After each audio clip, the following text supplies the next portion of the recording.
What is Bain & Co.'s B2B customer needs model? How is it used by leading technology companies to gain an edge in their sales and marketing strategies? That's what we're going to be covering off in today's episode. Hello, I'm Michael Williamson, founder of TechGrowth Insights, where we believe penetrating insights drive growth for technology companies. I spent over 25 years in senior leadership roles at major tech firms like O2, Vodafone, Staples, Equifax and Symantec, selling over $30 billion in tech products and services globally. Now I share that experience to help companies discover the customer market insights that enable strategic decisions and accelerate their growth. Join me as we explore the latest frameworks and stories about insights tech leaders can leverage to drive growth, build a winning brand and achieve long-term success in today's competitive landscape. Hello and thanks for rejoining and welcome to the show. We're going to be talking about tech sales mastery, and in particular we're going to be talking about Bain's B2B customer needs model. We're going to be doing a deep dive on that. But before we get going, if you're new to the channel, we talk about tech growth insights here, and if you're interested in that, then just follow the channel and then hit the notifications so you never miss a show. And then if you like the video, then give us a thumbs up and also share. It really does help. So essentially, we're going to be focusing on this very interesting and very, very useful customer needs model, which has been developed for B2B customers and is particularly useful for technology businesses, which have a lot of complexity around them in terms of understanding customer needs and breaking them down. It can be a big mistake to focus on vanilla customer needs, things like convenience and price. Those, whilst they can be important, there are a lot of other factors at play that influence a B2B technology sale. So we need to understand those. That's basically what we get paid for. Basically, selling great products and technology services to customers and getting paid for that. So we really need to understand that, be masters of that if we're able and want to maximize our revenue and profits. And this is very, very helpful indeed in order for us to do that. So what this is going to allow us to do is, well, firstly, let's talk about who kind of developed this. So this did come from two partners at Bain & Company, the big strategic management consultancy. So this was developed during the process of working with some very large-scale B2B companies, and but we can use it for what we want to use it for, which is understanding customers. But essentially, what it does do is it allows CEOs, CMOs mainly to make informed decisions based on a comprehensive understanding of customers, and then to identify and prioritize areas for product innovation, for improvement, tailor marketing and communication strategies to address specific, sometimes unarticulated needs, and then stay ahead of market trends by anticipating customer expectations. And this will help you to differentiate your offer and to drive a lot of differentiation in the marketplace, which is or should be the key focus for any technology company given the wash of competition. So if we look at it, it's basically got 40 different attributes which basically signify that an enterprise or B2B customer's decision-making criteria, their needs, is not straightforward. So this is well researched and documented as a framework of how a B2B buyer could make a decision and what their needs from that are.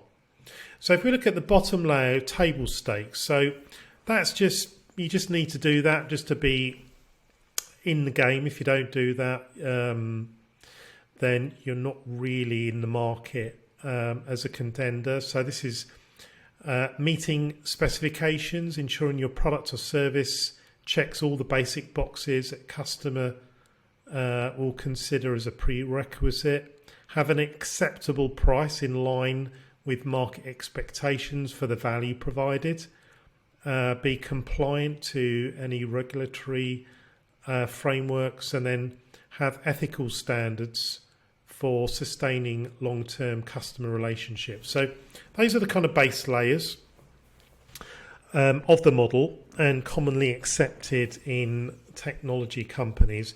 Then you've got the functional value, and the functional value is really around two key areas. Number one is the economic value that you can create, and that is around are you value up?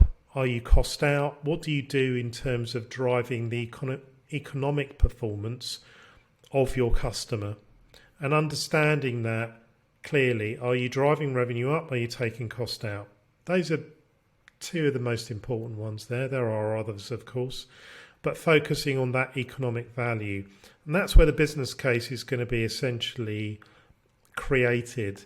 And then you've got the performance elements around the product quality, the superiority of the product's build, performance, scalability. Can your solution grow as your customers' needs change? The innovation. Are you unique? What elements are you unique in? What forward-thinking aspects do you have of your offer? So we're going to basically want to interview customers and understand these, and then essentially score them from 0 to 10 on each of these main attributes to understand what the value and heat map is of this. And these will be the main points that we're going to want to ensure that we're improving upon and also adding into our own offer, and then communicating to the market that this is where we are, we're aligned, we've got the product market fit, and we've got differentiation. The next layer up is the ease of doing business, and that's the value created. So this could be operational in terms of the connection. So what's the strength and reliability of your operational relationships with customers, your organization? So what improvements do you bring to the customer's internal processes? The integration, examine how seamlessly your product integrates into existing systems. Simplification, so to assess the degree to which your solution simplifies complex processes. And then we've got things like assessing or the access of business value as well. So that is really around availability. So look at the readiness and presence of your offering. The variety, so what range of options, customization do you have to diverse customer preferences and situations, configurability, to what degree does a customer demand configurability and adaptation. And then we essentially move on to some of the strategic values. So you've got risk reduction, which is how important does the customer place on ensuring your product minimizes uncertainties and potential negative impacts. The reach, evaluating the extent to which your product helps them expand their market presence or audience. Your flexibility, so how well does your product adapt to changing market conditions and customer requirements? And then you've got the component quality, so what is the inherent product quality that delivers that value propositions to customers? And then we move to productivity. So we've got things such as how important is it to a customer around time saving, so that your product or service reduces the time that the customer spends on particular tasks. So it takes time out and therefore potentially saves them on resources. Decreased hassles. So this is around how does your product or service simplify workflows, reduce complexity and friction of the user. Reduced effort. So how does your product minimize the physical or mental effort required by the user? The information accessibility.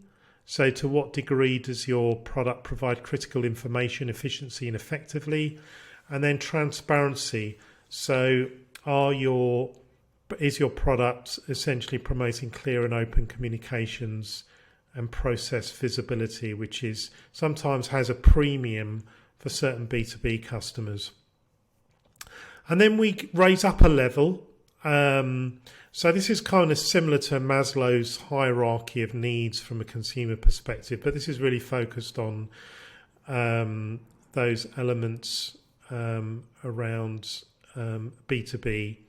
So in fact, before we do that, we want to dive into the relationship aspect. So the relationship aspects might be responsiveness. So how quickly and effectively your company responds to customer inquiries, your expertise that you and your team bring, the commitment that you're seen as having to their customer success and satisfaction, the stability and consistency in the eyes of your customers, the cultural fit in terms of fitting the values of your customers. Then we move on to the higher value, which is the individual value, the value that the person is getting. So that might be the design aesthetics. So how does the design and visual appeal of your product or service impacts the customer satisfaction, growth and development? Does it provide growth for personal growth and development? Is there fun and perks? Is that an important consideration that they get from your product or service? And then also, to what degree does your product or service ease stress or anxiety? And this sometimes is very important in big ticket sales, that there's just a lot of stress in the purchase. So here the customers want a strategic partner to handhold them, to do a lot of the internal charts and documentation for them to get through their gating process internally. So don't dismiss that relaxed anxiety and how much that actually impacts an executive making a decision. They want a hassle-free process, a hassle-free solution. So there's often a premium on that, particularly for very big ticket items. And then you've got some of the career aspects here. So it might be marketability. To what degree does it enhance their professional standing? To what degree does it help them expand their network or get a better reputation, their professional reputation, that they've made the right choice and maybe they've been first in deploying some innovation? And then lastly, we get these aspects at the very pinnacle, which are inspirational. So vision. How does your product or service align or contribute to the customer's long-term vision and aspirations? That's their long-term strategic plan. How well does your role play in inspiring hope and optimism for the customer, which is very much a halo effect on the organization, that things are going to get better because we've done these things in this way with this strategic partner. We've gone with the best. So the CEO or the top team can get those messages across into their business to get the support of their employees and other critical stakeholders like in the investor community. And then lastly, social responsibility. So how well does your product or service align or support the customer's values or social responsibilities or ethics conduct? That can be a significant differentiator, particularly these days with the whole social responsibility CSR agenda. So that is basically the core customer needs. Now, in terms of your approach to that, then essentially what you want to be doing, as I outlined earlier, is walking through the customer in a mechanism to rate the scale of how important these things are in their needs from 0 to 10 on each of these 40 points. And by doing so, what you're going to end up with at the end is where your focus needs to be in order to deliver against these needs in a more precise way. You want to interview probably around 15 enterprise B2B customers to get a rounded view. Make sure, cut out the outliers. There will be outliers within that. Aggregate them and then score each of those against those 15 you've got. See where the energy is. This is not like a quantitative tick box. They just won't get it. You need to kind of be there, talk through them on a one-to-one basis. Then you'll be able to find out where are the individual pockets of value. So this has worked very, very effectively for large B2B technology companies, but can be used by any B2B technology company. This is a B2B customer needs model invented by, I wish I'd invented it, I didn't. It was two partners at Bain and Co. And I think they've done an excellent job with this. This is probably the best customer needs model I've seen for technology companies. There are other ones out there. They all have pros and cons, but in terms of a rounded one where you're going to get a lot of insight and be able to then drive action statements, decisions, this is certainly the best one I've seen. So hopefully this has been a good run through. You've enjoyed this. Worthwhile taking it into your team, seeing how you can deploy this in your company. You will see significant benefits from doing so. If you want to find out more about what TechGrowth Insights do, we focus on insights that help technology companies scale. If you're interested in reviewing any of our services, you can do so by just looking at the main video pegged to the top of the page. And until the next one, if you've enjoyed this, please give us a like and a share. It really does help, and we'll see you on the next video. Thanks ever so much. Bye-bye.